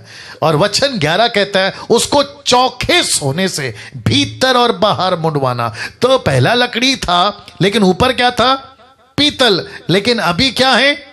वही लकड़ी है। याद रखो, वही बाबुल की लकड़ी। लकड़ी चेंज नहीं हो रही है, लकड़ी चेंज नहीं हो रही है, मसीहा चेंज नहीं हो रहा है। लेकिन जो मसीहा अति पवित्र स्थान में है, उसके ऊपर जिसको मुड़ा जा रहा है, वो अभी चौखा सोना है। तो मैं रख रहा हूं आपके बीच में ताकि आपको समझा सकूं। तो यहां पे है वो वेदी जिसको कहते हैं लकड़ी वही लेकिन पीतल चढ़ाना। लेकिन जब अति पवित्र स्थान में वही लकड़ी यानी यीशु जो 100% मनुष्य है, उसके ऊपर अभी क्या चढ़ाना? लिखा है सोना, वो भी कौन सा? चौका। तो लकड़ी के ऊपर यहां पीतल है, लेकिन अति पवित्र स्थान में जाओगे तो ये अब दुख नहीं उठा रहा, ये अब पीतल वाला यीशु नहीं है, ये 100% परमेश्वर है। ओहो हो, ये 100% परमेश्वर है। इसलिए एरो को देख लीजिए, यहां पे लकड़ी एक ही है, लेकिन यहां चढ़ा था ब्रास, पीतल, लेकिन यहां पे चढ़ा है सोना। तो जो Jesus Christ, gate ready now, जिस परमेश्वर को तुमने कहा ना कि क्रूस पे मार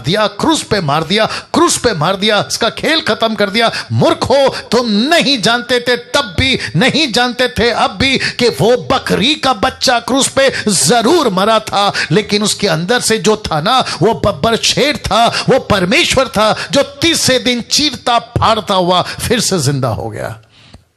ताली बजाकर परमेश्वर को धन्यवाद। वंडरफुल जीसस, क्या बात है। जरा देखिए परमेश्वर ने तब अब कैसी बातें आपसे और मेरे साथ में कर रहा है। तो लिखा है पीतल और दूसरी तरफ है सोना। यीशु मसीह 100% मनुष्य है, लेकिन साथ ही साथ आगे बोल दीजिए वो 100% परमेश्वर है। उसने दुख उठाया, अब इसका कनेक्शन क्या गजब का है। यही पेड़ और यही बाबुल की लकड़ी, इसका क्या निकला साहब? अब देख लीजिए, यीशु ने जो कांटों का मुकुट अपने माथे पे पहना था, यह कौन सी लकड़ी थी? यह वही बाबुल की लकड़ी थी। यह वही बाबुल की लकड़ी थी। ये वही बाबुल का पेड़ था। ये वही कांटे थे जो यीशु मसीह पे डाले गए थे। जब मूसा ने पहली बार सुना होगा ना कि तुमको बाबुल की लकड़ी का जो है ना एक संदूक बनाना है, तुमको अति पवित्र स्थान में उसको लकड़ी से बनाना है, मूसा का माथा चकरा गया होगा कि प्रभु ये क्या चल रहा है, आप ये क्या बोल रहे हो? प्रभु उसके ऊपर सोना क्यों लगाना है? प्रभु उसके ऊपर पीतल क्यों लगाना है? उसका भी माथा चकराया होगा। लेकिन आपको पता है वो नहीं समझा। कोई जानना चाहेगा क्यों? क्योंकि शैडो था ना, शैडो था, कहां से समझेंगे? दर्पण था, कहां से समझोगे? लेकिन कितने ब्लेसेड लोग हैं आप और मैं, कितने धन्य हैं आप और मैं कि हम रियलिटी में जी रहे हैं। मैं वापस कहता हूं, हम किस में जी रहे हैं? हम रियलिटी में जी रहे हैं। मसीहा क्रूस पे वापस नहीं मरेगा क्योंकि वो मर चुका है। गुड फ्राइडे के दिन उसको वापस से मत मारो क्योंकि वो मर चुका है और वो जी उठा है और वो अनंत काल के लिए जीवित है। परमेश्वर को धन्यवाद देना शुरू करिए। या फेसबुक वालों परमेश्वर की महिमा करिए ताली बजाकर। यूट्यूब वालों परमेश्वर की महिमा करिए ताली बजाकर। इस मसीहा के लिए अगर कोई मेरा हिंदू भाई, मुस्लिम भाई, बुद्धिस्ट भाई अगर देख रहा है, मैं आपको भी कहना चाहता हूं, इस मसीहा के लिए परमेश्वर को अपना जीवन दीजिए और अपना जीवन बचाइए। इतनी वास्तविकता, इतनी सच्चाई आज आपके बीच में रखने का अनुग्रह प्रभु ने दिया है। लिखा है बाबुल की लकड़ी, ये वही कांटों का मुकुट था जो यीशु के माथे पे घोता गया था। नाउ जिस संदूक की मैं बात कर रहा था अभी, जिसको बाबुल की लकड़ी और सोना उसके ऊपर चढ़ाना, ये तीनों भी चीजें, ये तीनों चीजें जानना चाहोगे? यहां तीन चीजें हैं। एक आपका मूसा का छड़ी, दूसरा व्यवस्था यानी कि 10 आज्ञा, या जिसको टैबलेट भी कहते हैं, मोसेस 10 कमांडमेंट जो लिखा था, और दूसरी तरफ एक छोटा सा पॉट या मटका है जिसमें क्या है मैं दिखा रहा हूं, जिसको कहते हैं मन्ना, जिसको कहते हैं मन्ना। अब जरा ध्यान दीजिएगा, ये तीनों के तीनों यीशु हैं, ये तीनों भी यीशु है। कैसे? आपके बीच में रख रहा हूं, एक सेकंड दीजिएगा। जैसे ही आप ये पढ़ते हो ना तो ये तीनों यीशु है। तो यूहन्ना की किताब 1 का 1 से आपके बीच में मैं पहला वचन पढ़ते थे। लिखा है आदि में वचन था और वचन परमेश्वर के साथ था और वचन परमेश्वर था। मत्ती 7 का 17 से 18 तक में। ये ना समझो कि मैं व्यवस्था या भविष्यवक्ताओं की पुस्तकों को लोप करने आया, मतलब मैं उसको खत्म करने नहीं आया, लोप करने नहीं, परंतु उसे पूरा करने आया हूं। क्योंकि मैं तुमसे सच कहता हूं कि जब तक आकाश और पृथ्वी टल ना जाए तब तक व्यवस्था से एक मात्रा या बिंदु भी बिना पूरा हुए नहीं टलेगी। मेरा प्रश्न है, यीशु ने खुद को किससे कनेक्ट किया? इस 10 आज्ञा से। यस और नो? लिखा है आदि में वचन था, तो इसका मतलब है कि जब परमेश्वर मूसा को वचन दे रहा था, ये कौन है? यही तो है यीशु। फिर यीशु खुद कहता है पहाड़ी उपदेश में 5 का 17 से 18 तक में, मैं व्यवस्था, मतलब 10 आज्ञा, मैं व्यवस्था जो तुमको दी है, मैं व्यवस्था को खत्म करने, हटाने, कुछ करने नहीं आया, बल्कि मैं पूरा करूंगा। क्यों? क्योंकि परमेश्वर को पता था कि जब 32वें अध्याय में, याद होगा आपको, जब गाय का बच्चा बना था ना, तो मूसा ने उसको तोड़ दिया था, याद आया आपको? तो परमेश्वर कहता है कि ये फिर तोड़ देगा, ये फिर गाय का बच्चा बनेगा, फिर कुछ लोग करेंगे। इससे बेटर है कि मैं इसको यहां रखवा देता हूं, ताकि जब भी याजक साल में एक बार और जब भी इजरायली संदूक को लेकर घूमेंगे तो उनको पता चलेगा कि इस संदूक के अंदर क्या है। एक ऐसी आज्ञा है जिसको लेके चलना है, एक ऐसा वचन है जिसको लेके चलना है। जरा पॉइंट पे ध्यान दीजिएगा, क्या लिखा है पता है? आकाश और पृथ्वी टल जाएगी, आकाश और पृथ्वी यहां से वहां हो सकता है, जमीन इधर से उधर हो सकती है, लेकिन मेरा वचन में किसी प्रकार का कोई भी फेर बदल नहीं होगा। अरे बाप रे। अब आप सोच के देखिए कि कैसी बाइबल हमारे पास में है, कैसा वचन हमारे पास में है। तो ये हो गया 1 यानी कि 10 आज्ञा। अब बात करते हैं मन्ना की। मन्ना जानते हो जो संदूक के अंदर था, लिखा है यूहन्ना का 6 का 49 से 40 तक 50 तक होना चाहिए, इसको 20 किसने कर दिया। एनीवे, तुम्हारे बाप दादाओं ने जंगल में मन्ना खाया और मर गए। ये देखिए, उन्होंने मन्ना खाया और मर गए। लिखा है ये वो रोटी है जो स्वर्ग से उतरती है ताकि मनुष्य उसमें से खाए। आगे कोई बोल सकता है? लिखा है ना मरे। एक ऐसा मन्ना, एक ऐसी रोटी, एक ऐसा भोजन जिसको खाया मर गए। लेकिन यीशु कहता है मैं वो रोटी हूं, मैं वो मन्ना हूं जिसको तुम खाओगे लेकिन नहीं मरोगे, नहीं मरोगे, नहीं मरोगे। क्या बात है, क्या बात है ना। इसको देखिए, तीसरा यानी कि लकड़ी। एक ऐसा कैरेक्टर है जिसका नाम है कोरा। कोरा का पाप जिसको कहते हैं। मैं वक्त का ध्यान में रखते हुए आगे बढ़ रहा हूं, ठीक है ना। कोरा, कोरा का पाप जानते हो क्या हुआ था? लिखा है गिनती के 17 के 7 से 8 में, उन छड़ियों को मूसा ने, कब? जब किसी ने कहा था कि सिर्फ हारून को ताकत है, सिर्फ हारून को अधिकार है। ये जो बीच में हाथ उठाकर उसके ऊपर ऑब्जेक्शन उठाना, इसका नाम है कोरा।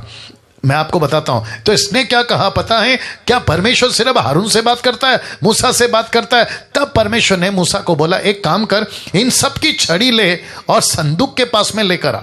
जरा ध्यान दीजिएगा, उन छड़ियों को मूसा ने साक्षी पत्र के तंबू में, किसके? गोत्र गोत्र के लकड़ी। टोटल कितने हैं? 12। तो टोटल 12 लकड़ी, और उसमें एक किसका है? हारून का। तो 12 लकड़ी को लेकर यहोवा के संदूक के सामने रख दिया। दूसरे दिन मूसा साक्षी पत्र के तंबू में गया तो क्या देखा कि हारून की छड़ी जो लेवी के घराने के लिए थी, उसमें कलियां फूट निकली, अर्थात उसमें कलियां लगी, फूल भी लगे और पके बादाम फ्रूट, कुछ ऐसा। ओहो हो। अब आप नहीं समझे शायद। लकड़ी मरी थी, लकड़ी मरी थी। लकड़ी को पेड़ नहीं है, लकड़ी को जड़ नहीं है, लकड़ी में फूल फल बादाम कैसे आ गए? इसका मतलब है यीशु मसीह मरा और यीशु मसीह जी उठा। यीशु मसीह मरा और यीशु मसीह जी उठा, और यीशु मसीह जी उठा। ये तब भी किसी को पता नहीं, खुद के चेलों को यकीन नहीं। वैसे ही मूसा की, माफ करें, हारून की लकड़ी में फल कहां से आ गए बिना जड़ के, पत्ते कहां से आ गए बिना जड़ के, फूल कहां से आ गए बिना जड़ के, उनके माथे में नहीं चढ़ा। वैसे मसीहा जब जी उठा तो कईयों को विश्वास नहीं हुआ। ये कनेक्शन है। लकड़ी मरी थी, यीशु भी मरा था, लकड़ी में जीवन आ गया, यीशु में भी जीवन आ गया। वाह। गिनती 18:1। फिर यहोवा ने हारून से कहा, अब ये इसको क्यों जिंदा किया मैं आपको ये भी बताता हूं। किसको? लकड़ी को रख रहा हूं, ये लकड़ी को, उसकी वजह दे रहा हूं मैं आपको। इसका कनेक्शन यीशु से कैसा वो भी बता देता हूं। लिखा है गिनती 18:1 में, फिर यहोवा ने हारून से कहा कि पवित्र स्थान के अधर्म का भार तुझ पर। किस पर? हारून पर। हारून पर। फिर से पढ़ता हूं, ध्यान दीजिएगा। लिखा है यहोवा ने हारून से कहा कि पवित्र स्थान का अधर्म का भार तुझ पर और तेरे पुत्रों पर और तेरे पिता के घराने पर होगा, और तुम्हारा याजक कर्म का अधर्म का भार भी तेरे पुत्रों पर ही होगा। इसका मतलब है कि तुमको ही जाना होगा वेदी में, तुमको ही सैक्रिफाइस का काम देखना होगा, तुमको ही दुनिया का पाप का लहू लेकर मेरे पास आना होगा। और वैसे ही किया इस यीशु ने जो हारून के जैसे महायाजक था। लिखा है 17 का 33 में, क्योंकि उसने एक दिन ठहराया जिसमें वह उस मनुष्य के द्वारा, नॉट हारून के द्वारा, उस मनुष्य के द्वारा धर्म से जगत का न्याय करेगा, जिसे उसने ठहराया और उसे मरे हुए में से जिलाकर यह बात सब पर प्रमाणित कर दी। कौन से? कि यीशु पापियों को, दुख को, पाप को उठाकर लेकर मरा। तो इसका मतलब है, तो ये तीनों भी यीशु हैं। तो यीशु मन्ना है, यीशु लकड़ी है, और यीशु वो 10 आज्ञा है। कनेक्शन मिल गया होगा आपको। अब बात करते हैं स्टिक की, क्योंकि मेरे को ध्यान भी देना है वक्त का। अब इसका कनेक्शन क्या है? यहां पे है कैंडल स्टिक, जिसको कहते हैं 7 कैंडल स्टिक, और दूसरी तरफ है आपका यीशु। अब इसका कनेक्शन क्या है? और ये सब कहां पाया जाता है? पवित्र स्थान में। अति पवित्र स्थान में क्या था? संदूक। ये कहां पाया जाता है? पवित्र स्थान में। अब ये फोटो देख लीजिए।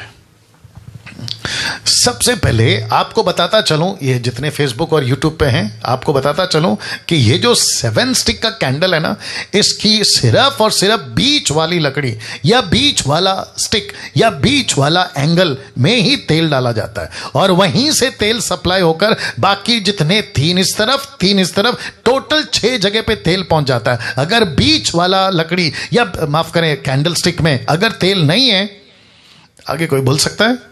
टोटल 6 में भी तेल नहीं है। तो इसका मतलब है यीशु ने क्या कहा? मैं आपको बताता हूं, यूहन्ना 15:5 में उसने कहा, मैं दाखलता हूं, तुम डालियां हो, जो मुझ में बना रहता है मैं उसमें बना रहता हूं और वो बहुत सारा फल लाता है, क्योंकि मुझसे अलग होकर तुम कुछ भी नहीं कर सकते। अब आप कहोगे, पास्टर डैनियल आपने ये वचन क्यों लिया? आपको नहीं लगता है 7 स्टिक एक पेड़ की तरह दिख रहा है? और यीशु कहता है, मैं हूं वो पेड़, तुम हो वो डालियां, ये 3 इस तरफ 3 इस तरफ। और यीशु कहता है कि जब तक मुझ में तेल है तब तक तुम में तेल है, जब तक मुझ में जीवन है तब तक तुम में जीवन है, जब तक मैं जल रहा हूं तब तक तुम जल रहे हो। तभी तो लिखा है ना, मुझसे अलग होकर तुम कुछ नहीं कर सकते। क्या बात है, क्या बात है। अब इसको देखिए, उसी में ठीक अपोजिट साइड में जिसको कहते हैं ना शो ब्रेड, मतलब वेदी पे रोटी रखी जाती है। अब इसका कनेक्शन क्या है वो भी बता देता हूं। ये है आपका ब्रेड, यूहन्ना की किताब उसका 6 का 32 और 35। यीशु ने उनसे कहा, मैं तुमसे सच सच कहता हूं, मूसा ने तुम्हें वो रोटी स्वर से ना दी, रिपीट करता हूं, मूसा ने तुम्हें वो रोटी स्वर से ना दी, परंतु मेरा पिता तुम्हें सच्ची रोटी स्वर्ग से देता है। ये कौन सी रोटी है जो टेबल पे रखी है? जो मूसा ने दी। यीशु कहता है, जो मैं अभी तुमसे बात कर रहा हूं, ये कौन सी रोटी है? जो पिता ने स्वर्ग से दी। वापस बोलूंगा आपको समझ आएगा। जो मूसा ने रोटी दी वो स्वर्ग की नहीं है, लेकिन जो रोटी अभी यीशु बात कर रहा है, कहता है, मैं जो तुमसे बात कर रहा हूं, मैं वो रोटी हूं जो स्वर्ग से दी। और लिखा है, जरा देख लीजिएगा, क्योंकि परमेश्वर की रोटी वही है जो स्वर्ग से उतरकर जगत को जीवन देती है। और तब उसने उससे कहा, हे प्रभु, ये रोटी हमें सर्वदा खिला, क्योंकि वहां के लोगों ने कहा, चेलों ने कहा, यीशु कहता है, यीशु ने उससे कहा, जीवन की रोटी। कोई बोल दीजिए प्लीज, जीवन की रोटी मैं हूं। I am the bread, I am the bread. यीशु जीवन की रोटी है। तो इसका कनेक्शन क्या है? जो संदूक के अंदर रखा गया था, पवित्र स्थान में रखा गया था, इसका कनेक्शन क्या है? यीशु कहता है, इजरायली लोग 40 साल का है, लेकिन उनको नहीं पता था कि वो मुझे खा रहे हैं। आज हम किसको खा रहे हैं? इसलिए तो लिखा है ना प्रभु भोज के टाइम, जो कि परसों संडे को होगा। हम क्या खाते हैं? हम यीशु को खाते हैं। प्रतीक क्या है? रोटी। एग्जाम्पल क्या है? रोटी। और यीशु कहता है, मैं हूं वो रोटी जो तुम मुझे खाते हो। कैसा लग रहा है बताइए? वाह, महायाजक। अब इसका कनेक्शन क्या है? जो साल में एक बार जाता है। जरा फोटो देख लीजिए पहले, या फोटो देख लीजिएगा। अब इसको देखिए, इब्रानियों 6 का 20, जहां यीशु मेलकिसेदेक की रीति पर सदा काल का महायाजक बनकर हमारे लिए अगुवा की रीति पर प्रवेश किया। तो ये जो महायाजक है, ये जाता है साल साल में एक बार। यीशु गया हमेशा के लिए एक बार। यीशु को नहीं जाना पड़ा बार बार में। और इब्रानियों किताब उसका 10 का 21 क्या कहता है? इसीलिए कि हमारा ऐसा महान याजक है जो परमेश्वर के घर का अधिकारी है। तो इसका मतलब क्या है? यीशु के वजह से, माय गुडनेस, गेट रेडी, यीशु के वजह से मैं अति पवित्र स्थान में कभी भी कभी भी कभी भी कभी भी जा सकता हूं, बिना किसी मुर्गी, बकरी, गाय, बछड़े, लहू के बगैर, क्योंकि ऑलरेडी यीशु ने लहू बहा दिया है। गुड फ्राइडे इसीलिए कहते हैं, अच्छा शुक्रवार इसीलिए कहते हैं, जिसमें यीशु ने खुद का लहू बहाया। ओहो हो, जहां खुद का लहू बहाया। और यही वजह है कि हम अपनी धार्मिकता नहीं दिखाते, हम अपनी पवित्रता नहीं दिखाते। हम यीशु की धार्मिकता में धर्मी है, यीशु की पवित्रता में पवित्र है। अब इसको देखिए, यह पर्दा क्यों? पर्दा क्यों? ये पर्दा क्यों फटा, ये पर्दे में कौन था, मैं रखने जा रहा हूं। और कहां का पर्दा फटा पता है? जहां संदूक रखा था। कहां का पर्दा फटा पता है? जहां अति पवित्र स्थान में यीशु मसीह को रखा गया था, ये वहां का पर्दा फटा। ये पर्दा कौन है? ये पर्दा यीशु है। कैसे? इब्रानियों 10 का 19 से 20 तक में, हिब्रू 10 19 to 20 लिखा है, सो है भाइयों, जबकि हमें यीशु के लहू के द्वारा उस नए और जीवित मार्ग से, मार्ग समझ में आ गया होगा आपको, पर्दा इसलिए फटा ताकि रास्ता बन जाए पर्दा इसलिए फटा ताकि रास्ता बन जाए। तो लिखा है कि उस नए जीवित मार्ग से पवित्र स्थान में प्रवेश करने का हिया हो गया। अब इसको देखो, जो उसने पर्दे अर्थात अपने शरीर में से होकर हमारे लिए अभिषेक किया, तो पर्दा नहीं फटा था, उस दिन यीशु का शरीर फटा था। ओहो हो। कुछ लोग कहते हैं पर्दा फटा, पर्दा नहीं फटा मेरे दोस्त। पौलुस को यह प्रकाशन मिला, कहता यीशु का शरीर फटा। जिस दिन यीशु क्रूस पे मरा उस दिन पर्दा फटना वाजिब था, क्योंकि वो शैडो टैबरनेकल है, ये रियल का टैबरनेकल है। यीशु का फटना, यीशु का मरना, यीशु का क्रूस पे जीवन देना, इसका मतलब है पर्दा फटना। और यही हुआ। अब बात करते हैं इसकी, जिसको कहते हैं जहां से धूप जलाया जाता है, जहां से फ्रेग्रेंस आता है, जहां से खुशबू आती है। अब इसका कनेक्शन यीशु के साथ क्या है? याद रखो, इसको कहते हैं फर्नीचर्स, ठीक है ना। तो टोटल मैं आपको बता चुका हूं, संदूक बता चुका हूं, कैंडल स्टिक बता चुका हूं, ब्रेड टेबल बता रहा हूं, ये वाला जिसको कहते हैं धूप जलाना। और पहले बता चुका हूं जो पवित्र स्थान के बाहर है, जिसको कहते हैं आउटर कोर्ट, वहां एक वेदी है जहां होता है सैक्रिफाइस, वो भी बता चुका हूं। इसको कहते हैं फर्नीचर्स, यानी कि जो अंदर की चीजें हैं, ठीक है ना। अब इसका कनेक्शन क्या है, लीजिए दे रहा हूं। अब क्योंकि ये वचन बहुत सारा है, निर्गमन की किताब 30 का 1 से 10 तक में, लेकिन मैं आपके लिए पढ़ूंगा। लिखा है, फिर धूप जलाने के लिए बाबुल की लकड़ी, देखो वापस आ गया ना बाबुल की लकड़ी।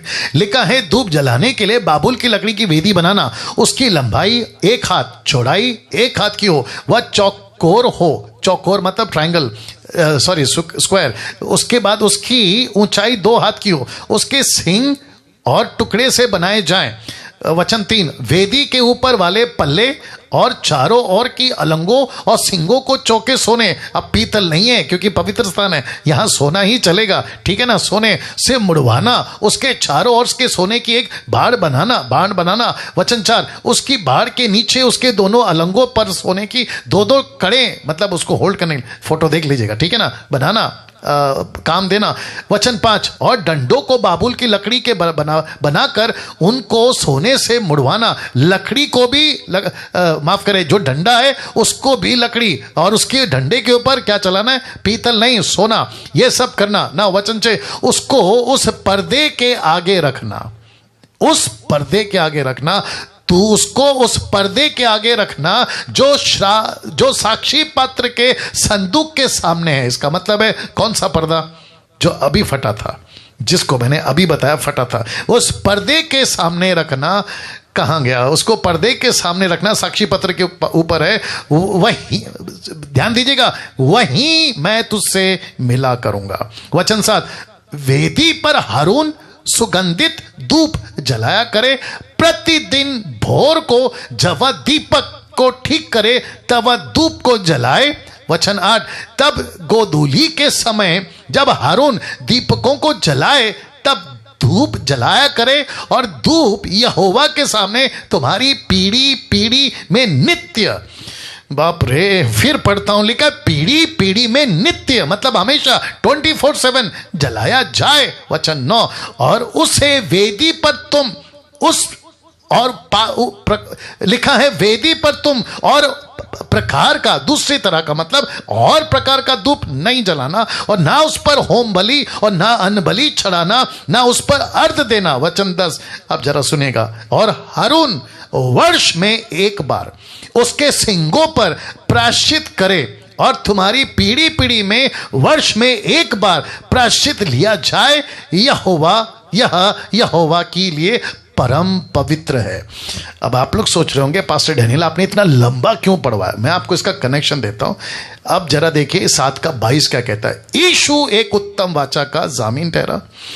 वचन 23, वे तो बहुत से याजक बनते आए, इस कारण यह था कि मृत्यु उन्हें रहने नहीं देती थी, क्योंकि याजक मरते रहते थे, हाई प्रीस्ट मरते रहते थे, एक नहीं टिका। वचन 24, पर यह युगान युग रहता है। कौन? यीशु। लिखा है पर यह युगान युग रहता है, इस कारण उसका याजक पद अटल है। किसका? यीशु का अटल है।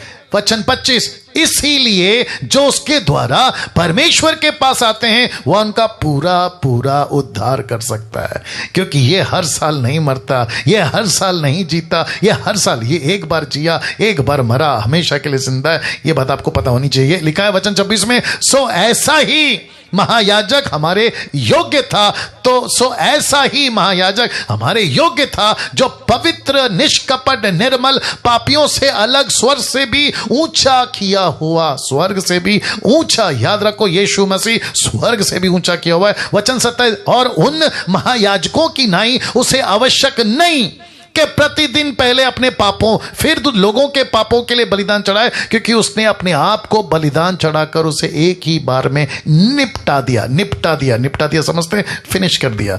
अब इसको देखो, इसका कनेक्शन क्या है पास्टर डैनियल? उस धूप का कनेक्शन क्या है? पहला थिस्सलुनीकियों 5:17, निरंतर प्रार्थना में लगे रहो। 5:18 क्या कहता है? हर बात में धन्यवाद करो, क्योंकि तुम्हारे लिए मसीह यीशु में परमेश्वर की इच्छा यही है। भजन संहिता 141:2, मेरी प्रार्थना तेरे सामने, परमेश्वर को बोल रहा है, मेरी प्रार्थना तेरे सामने सुगंध धूप और मेरा हाथ फैलाना संध्या काल का अन्न बलि ठहरे। प्रकाशित वाक्य 8:4, उस धूप का धुआं पवित्र लोगों की प्रार्थनाओं सहित स्वर्गदूतों के साथ से परमेश्वर के सामने पहुंच गए। इफिसियों 5:2 क्या कहता है? मेरे प्रेम में चलो, जैसे मसीह ने भी तुमसे प्रेम किया और हमारे लिए अपने आप को सुगंधदायक सुगंध के लिए परमेश्वर के आगे भेंट करके बलिदान कर दिया। तो यीशु मसीह महायाजक बना, यीशु मसीह सुगंध बना, यीशु मसीह 24/7 जल रहा है, यीशु मसीह प्रार्थना कर रहा है जैसे महायाजक कर रहा है, और जिसके चलते मुझे और आपको भी पौलुस कहता है निरंतर प्रार्थना में रहो। 24 घंटा दिया जलता रहना चाहिए, 24 घंटा धुआं आता रहना चाहिए। अब इसको देखो, उसका कनेक्शन दे रहा हूं। देखना चाहोगे? मैं फिर समाप्ति पे भी आऊंगा। देखना चाहोगे? सबसे पहला ये कनेक्शन देख लो, इसको कहते हैं टैबरनेकल, पवित्र स्थान और अति पवित्र स्थान। मैं, अगर कोई मुझे ठीक से सुन रहा है, मैं सिर्फ एक चीज पूछ लेता हूं, आप लोग अपनी तरफ से इशारा करके बता दीजिए। यहां पे कहीं पे भी बाहर की लाइट या रोशनी जाने का कहीं पे भी कोई रास्ता है? एग्जैक्टली। एक प्रश्न पूछ सकता हूं, अगर पर्दे को फाड़कर अंदर अगर याजक गया तो उसको लाइट दिखेगी? नहीं दिखेगी, क्योंकि बाहर की लाइट नहीं है, बाहर का सूरज नहीं है, तो फिर उसको लाइट कहां से मिलेगी? उसको लाइट मिलेगी ये 7 कैंडलस्टिक से। इसका मतलब है कि मसीह में आने के बाद हमको बाहर का सूरज चाहिए नहीं, हमको बाहर की रोशनी चाहिए नहीं, तो मसीह जीवन में मुझको और आपको कौन चलाएगा? तो इसका मतलब है कि यहां पूरा का पूरा अंधेरा होता था, तो अति पवित्र स्थान का रास्ता कौन दिखाता था? अति पवित्र स्थान का रास्ता कौन दिखाता था? जानना चाहोगे? आपको रास्ता दिखाता था यूहन्ना 8:12 कहता है, तब यीशु ने फिर लोगों से कहा, जगत की ज्योति मैं हूं, जो मेरे पीछे चलेगा या मेरे पीछे होलेगा, जरा देखिएगा क्या लिखा है, वह अंधकार में नहीं चलेगा परंतु किस में चलेगा? कोई बता सकता है? ज्योति में चलेगा। ओहो हो। और इसी को यिर्मयाह 33:3 क्या कहता है? यह सुगंध धूप क्या है जिससे धुआं उठता है? मुझसे प्रार्थना कर, मैं तेरी सुनकर तुझे बड़ी बड़ी और कठिन बातें बताऊंगा। इसका मतलब क्या है, जरा ध्यान दीजिएगा। एक तरफ है लाइट, दूसरी तरफ है धुआं। आपको अंदर जाना है, आपको रास्ता कौन दिखा रहा है? एक है रोशनी जो परमेश्वर को दिखाता है, और दूसरा है प्रार्थना जो आपको परमेश्वर के अति पवित्र स्थान में ले जाता है। तो कहते हैं प्रार्थना का धुआं, यीशु की रोशनी आपको अति पवित्र स्थान में ले जाएगी। ओहो हो। अब आते हैं बहुत इंटरेस्टिंग पार्ट पे। ये फोटो देख लीजिएगा। इन दोनों के बीच कुछ नहीं है, क्योंकि इन दोनों के अपोजिट में करूब एंजल्स पंख फैलाए हुए साक्षी पात्र को, जिसको कहते हैं ना वाचा का जो ट्रे या प्लेट है, उसको ऐसे ढक कर रखे हुए, जिसके ऊपर परमेश्वर आकर मूसा से बात करेगा। ये मैं आपको बता चुका हूं। तो मेरा प्रश्न है, इन दोनों के बीच में कुछ नहीं है। ये यूट्यूब वालों आप लोग देख लीजिए, इधर कुछ नहीं है, बीच में कुछ नहीं है। ऐसा क्यों? ऐसा क्यों? और ऐसा क्यों है? ये प्लेट खाली है। एरो देख लीजिए, ये प्लेट खाली है। ये साक्षी का जो ढक्कन है ना, ये खाली है, इसमें कुछ नहीं है। ऐसा क्यों? ऐसा क्यों? ये एरो देख लीजिए, साथ में आ गया। ये एरो देख लीजिए, ये टोटल खाली है। अब इसका कनेक्शन क्या है? परमेश्वर को मूर्ति पूजा पसंद नहीं है। परमेश्वर किसी प्रकार का तस्वीर, किसी प्रकार का स्टैचू, किसी प्रकार का मूर्ति, किसी प्रकार का प्रतिमा पसंद नहीं करता। जैसे आप लोग ये फोटो में देख रहे हैं, मूर्ति पूजा, मूर्ति पूजा, मूर्ति पूजा परमेश्वर को बिल्कुल पसंद नहीं है। इसलिए इन दोनों के बीच कुछ नहीं है। लिखा है ना, परमेश्वर आत्मा है और हम परमेश्वर की सच्चाई से और आत्मा से क्या करते हैं? आराधना। परमेश्वर को नहीं देख सकते, इनविजिबल आत्मा में देख सकते हैं। जैसे हवा को नहीं देख सकते, लेकिन महसूस कर सकते हैं। हाथ को ऐसे करके देख लीजिएगा आप लोग। क्या गजब है साहब, क्या गजब है। देखिए कनेक्शन, देखिए।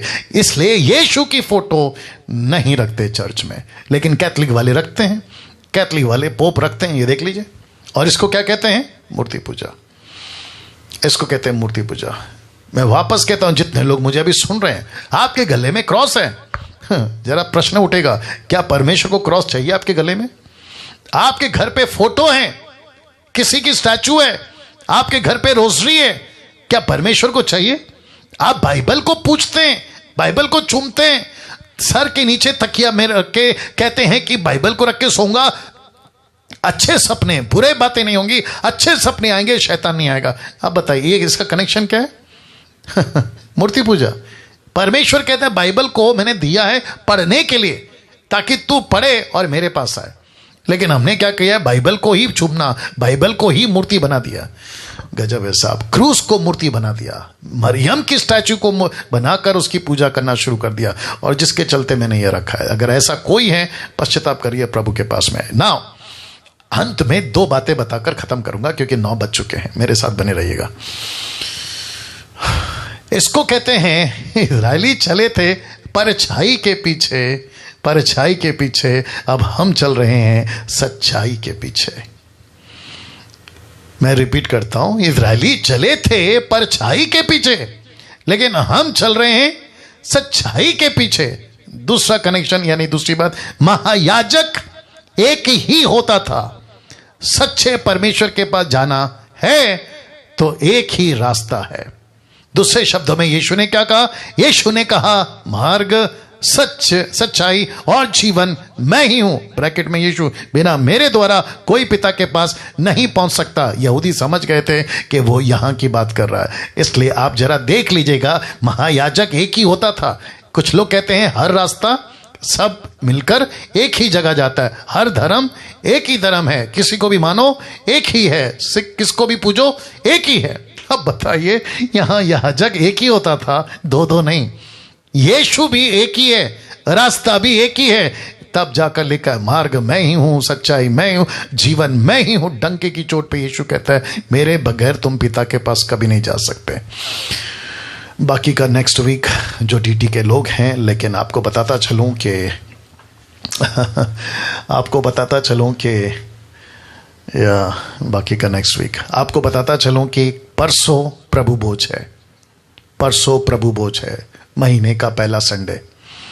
और जितने हमारे ऑनलाइन चर्चेस के लोग हैं, मैं आप सभी को कहना चाहता हूं कि संडे को भी गजब का टॉपिक है, गजब का प्रचार है, मिस नहीं करना। फेसबुक, यूट्यूब, जूम, आपका बहुत बहुत धन्यवाद। एक प्रार्थना के साथ समाप्त करेंगे। सृष्टिकर्ता परमेश्वर, आपका बहुत बहुत धन्यवाद। क्या अद्भुत है आप, क्या महान। जितनी बातें करो, जितनी प्रशंसा करो, जितने शब्द बोलो प्रभु, फीके पड़ जाएंगे, कम पड़ जाएंगे प्रभु।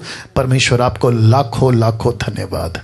क्या ज्ञान था प्रभु, क्या बातें थी प्रभु। परमेश्वर का छुपा हुआ भेद जो यीशु है हम पर प्रकट किया, 28 साल पहले मुझ पे प्रकट किया। मैं प्रार्थना करता हूं प्रभु, जितने लोग देख रहे हैं, सुन रहे हैं, अभी जहां जहां ये वीडियो जाएगा प्रभु, उनकी भी आंखें खोल, वे भी सत्य को जाने और आपके पास आ सके।